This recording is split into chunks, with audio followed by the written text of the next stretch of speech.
Hey guys, Carly Barber here with you again. So today we are here with another video because why not? I figured it was about to start, school was about to start. Let me fix you guys a little bit so I can go ahead and see that's a lot better. I don't feel like I'm super far away from y'all. Anyways, so today I wanted to talk about Greek life, sorority life. I just watched a video by Sierra. I'm not even able to say your last name, girl. I'm so sorry. Schultz, Sierra Schultz. She's a Delta Zeta, and apparently was in Delta Zeta for her Greek experience, and was giving her her view on a fat girl's and I say fat because I'll explain in a minute. Point of view as far as Greek life goes. I love Sierra's videos. I've always watched her. I'm one of her biggest followers. I've always commented on her videos, have followed her for years, probably since almost the beginning of time. Sorry, I'm taking this out of my bra. But I am significantly bigger than Sierra, and I am also a sorority girl, and I've had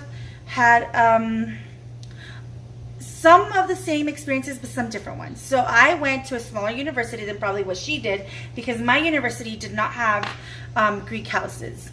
I am from South Texas. I went to a university in South Texas, and my university did not have Greek houses. We do have 4 sororities on campus, and I think it's 5 or 6, I'm not sure, fraternities on campus.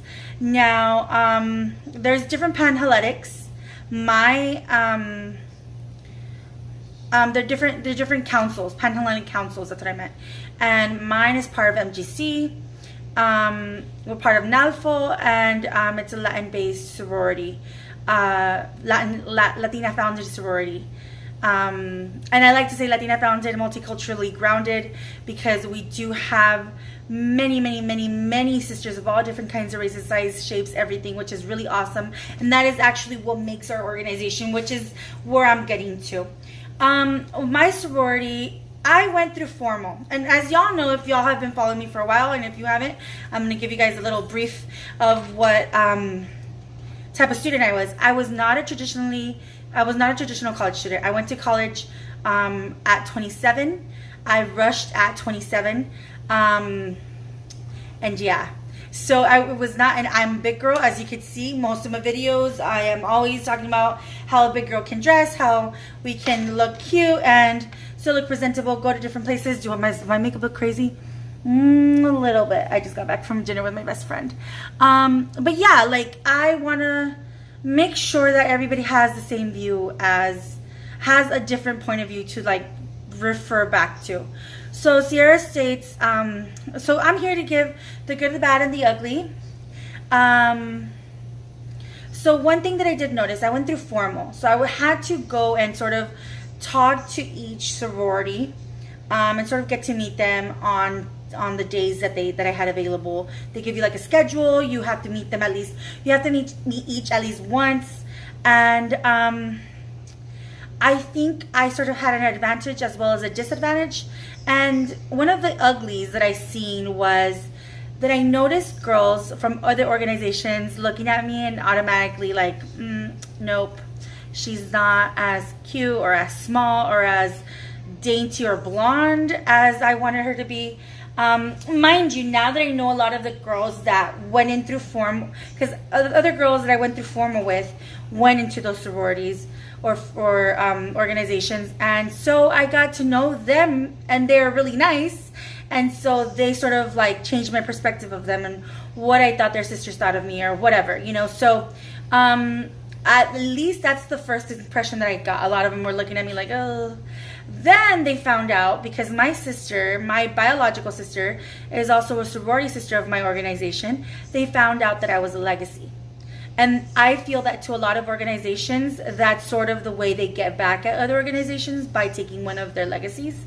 And so I felt a couple of organizations sort of smooching me, and sort of getting to know me a little bit better and asking me, so you're a legacy for Kate Kai? And I said, yeah, I am. And they're like, are you going to go, Katie Kai? And I was like, well, I mean, I'm here to see what I feel like. I always went in with an open heart, open mind, because I didn't know where my home was yet, and I wanted to get to know it. My organization, the one that I went with, is an organization that, okay, well, let me continue with the formal before I get off. So after formal, you sort of go and it's sort of like, it's girl flirting in a way. You're there to get to know the girls. You're there to get to like, let them get to know you. Let them get to know what type of person you are, and tell them your intentions for their organization, basically, because this is their organization. This is the organization that they're coming to. So if you're thinking of rushing a sorority, I'll give you guys some tips at the very end of this video, so stay tuned. So yeah, they get to know you. So after formal, they give you what they call bids.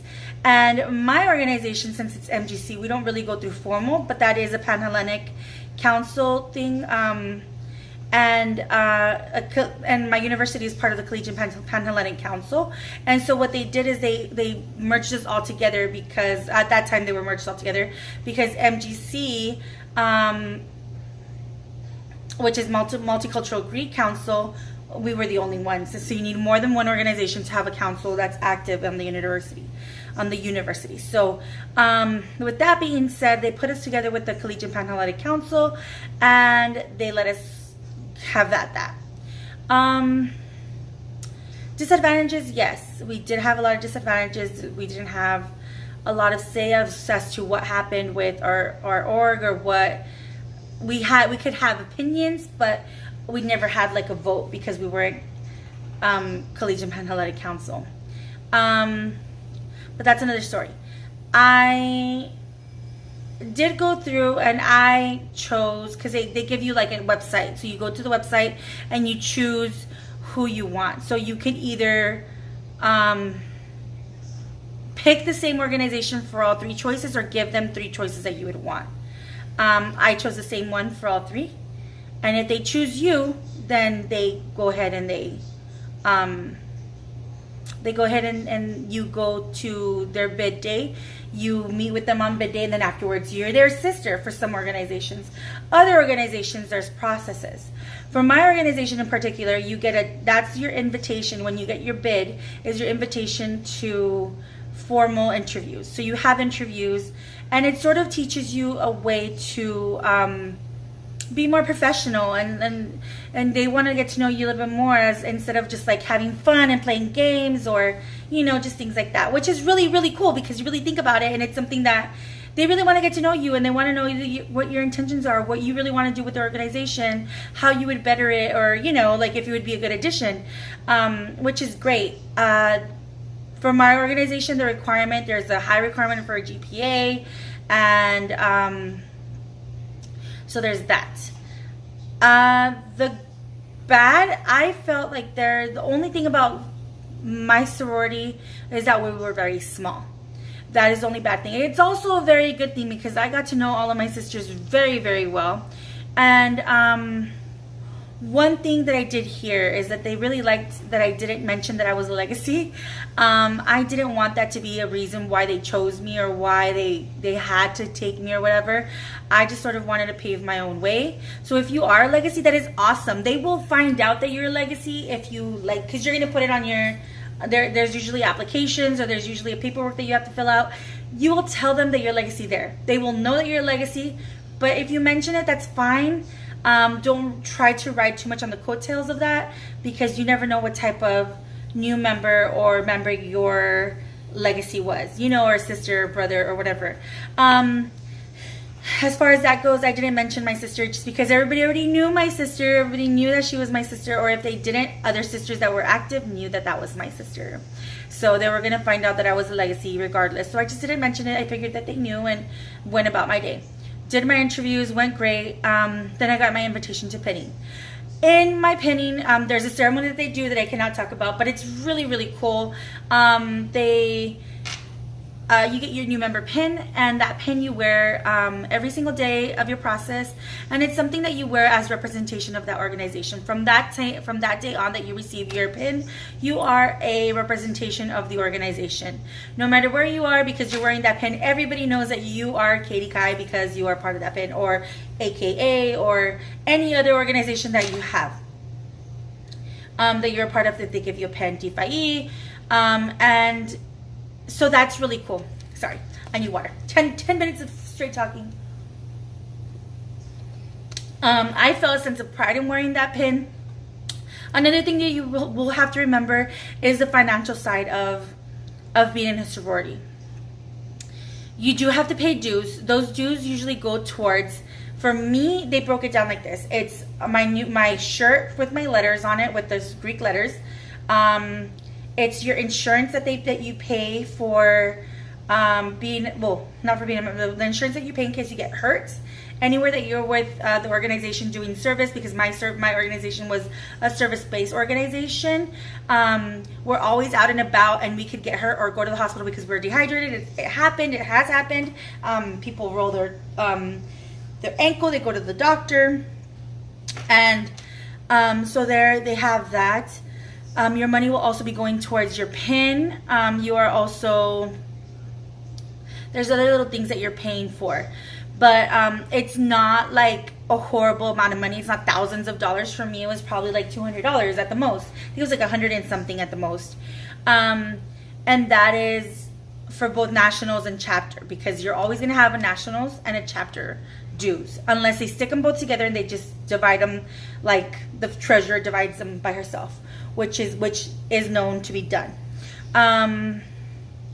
Just remember to keep some money on the side as well for, you're going to have your new member class, like, hey, let's go have dinner, or you're going to be buying a t-shirt for whatever event, or buying stuff for big and little, because when you get your big gets a little as well, because that's you.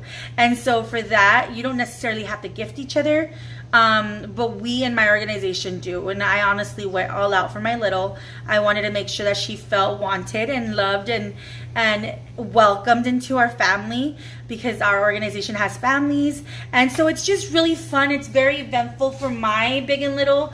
Our theme was Disney princesses or Disney movies, and my movie ended up being Lilo and Stitch, and I ended up dressing up as Lilo, which is really cool. It was so fun. We had a great time. My big was Stitch, and it was just so fun. It gives you a chance or an outlet to get creative, get to meet new people. It is time consuming. That's another bad thing, but it can be good too. It's time consuming to the point where you need to be able to time manage your stuff well. So if you are a person that doesn't study well with a little bit of time, you just need to make sure that you time it and you schedule your study well. With that being said, there are a lot of things, sorry.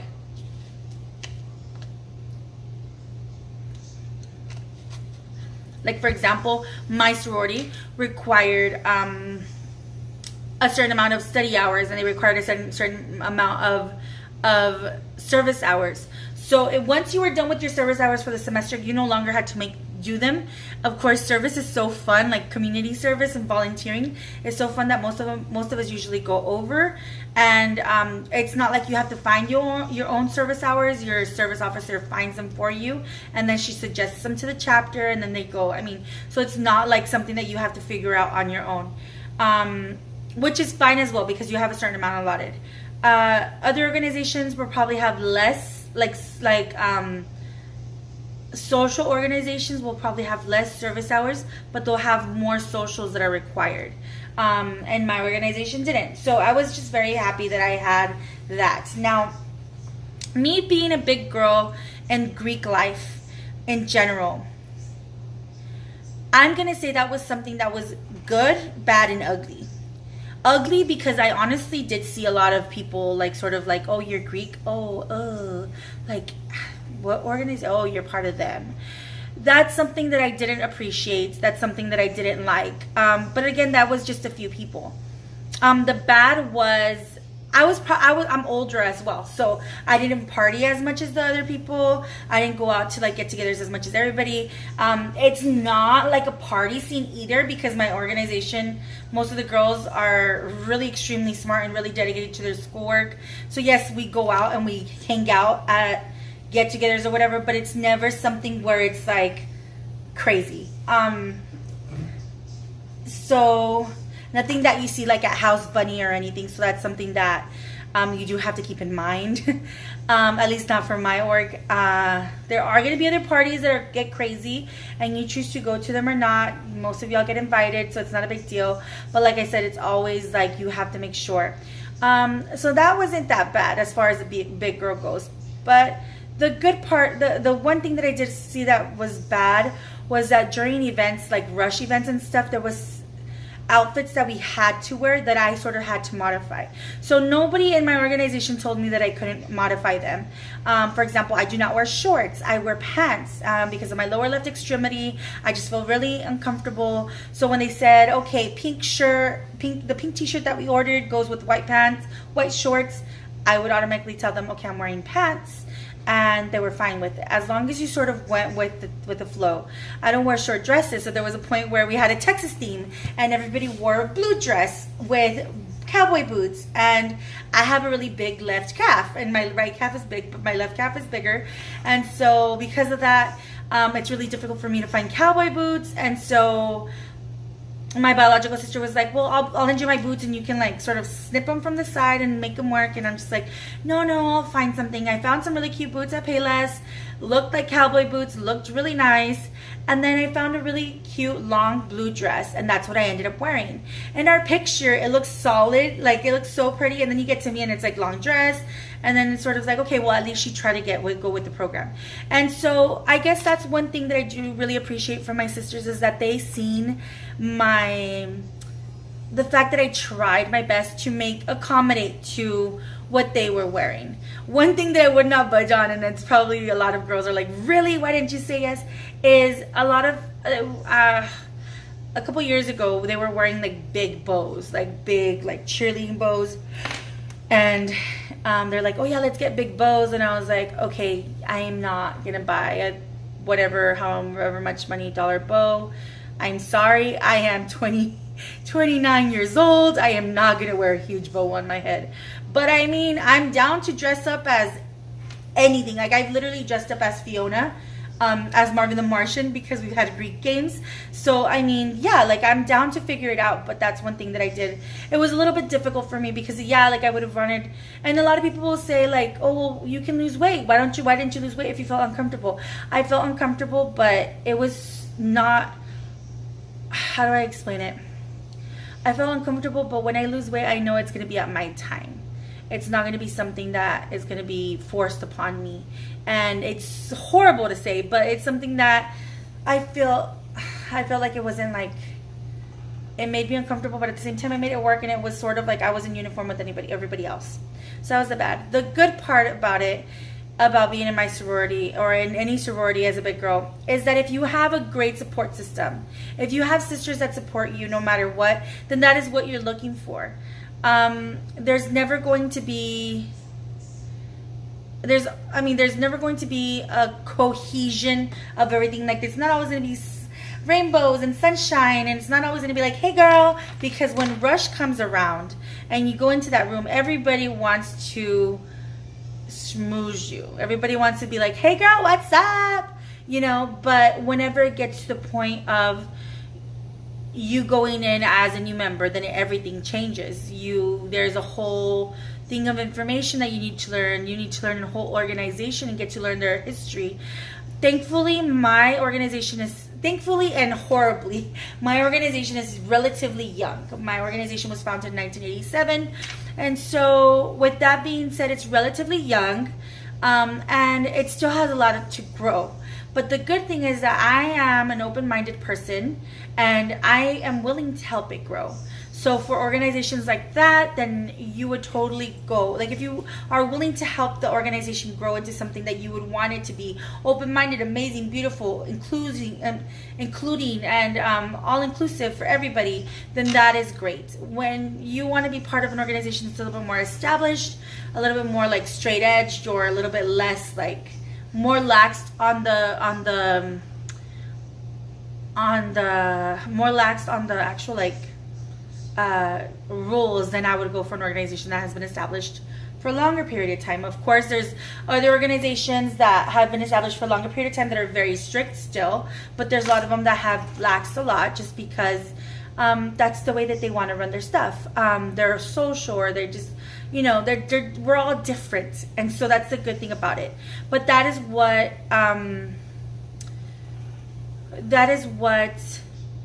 Rush is for. So don't be afraid to like go out there and check out all the organizations. Also, if you don't want to do Greek life, then there's other organizations out there that you can join. There's student council, student government association, and there's CAB, and there's other service organizations.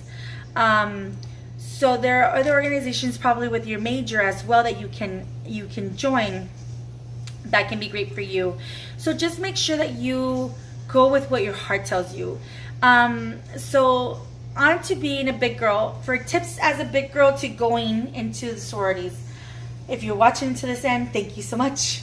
So I would definitely do, if you're a big girl, definitely go as yourself. Don't try to be someone else. Don't try to be something that you're not. Show them the true you, because that is what the organization that you're meant to be in, it wants to see.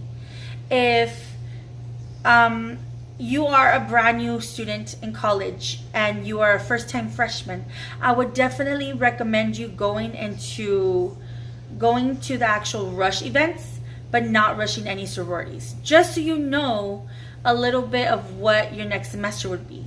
I would suggest you rushing the second semester of your college career. And this is why.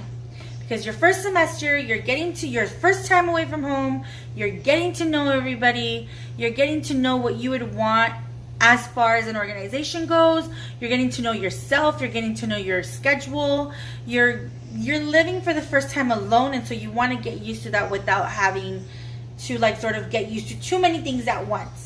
And not get overwhelmed. So I would definitely do that. Make sure you keep your GPA really, really, really, really high for your first semester though. So that way whenever you want to rush whatever organization you want to rush, we'll take you because your GPA is just that good. Like I said, my organization had a GPA requirement. And if we had really good candidates at times, and there was no way that we could take them because there was no way that we could take those candidates because their GPA was too low. And unfortunately, they would end up rushing somebody else or not coming back.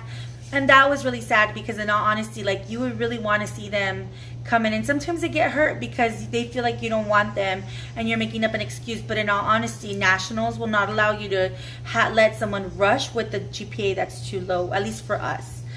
So that's one thing. So I would really recommend you waiting out for the first semester and then going in the second semester and joining a sorority or organization, just so you can get the hang of it. As a big girl, I would definitely go and get a couple of outfits that are really, really cute and wear them to Rush.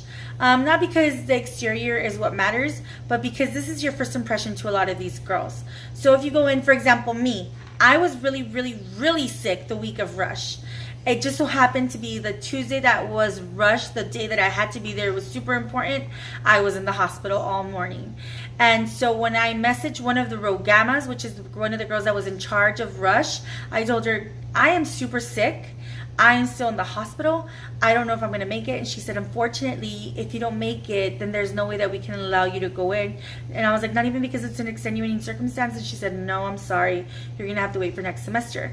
So I don't advise this, but I left the hospital. I went to Rush in my sweatpants, t-shirt, and my hospital band.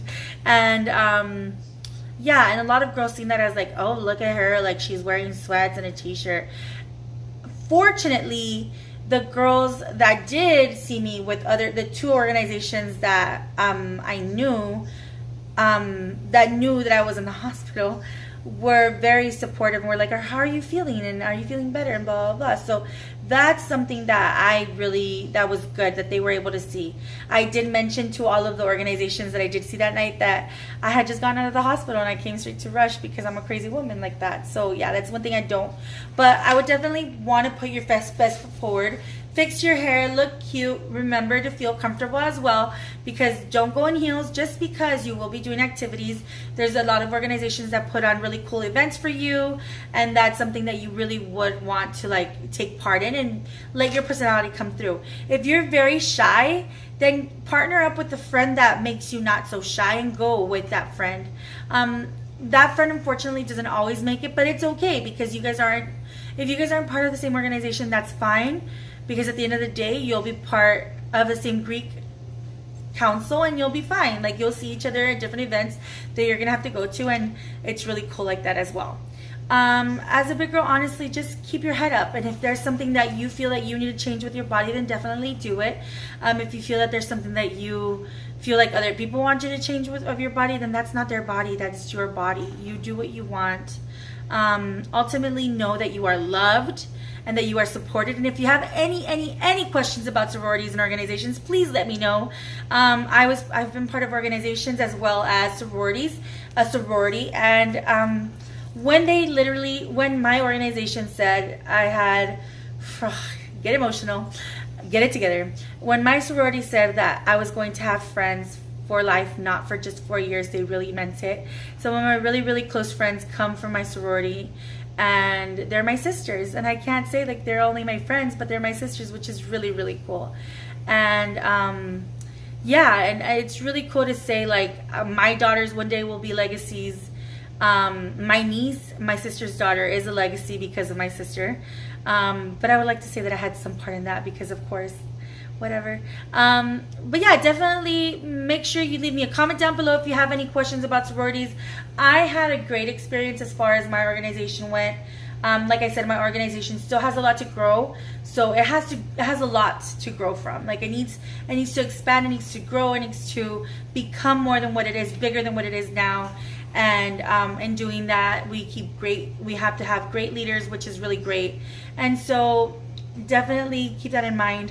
Also, there are different types of organizations, different sororities, so make sure you do a little bit of research and see where they come from, how they were founded, what their values are, and just things like that. Their mascot, their flower, and yeah. So if you want to know a little bit more about my organization, my sorority, my chapter, let me know down below. Comment down below. Make sure you subscribe, and if you made it this far, thank you so much for watching. I really appreciate your time.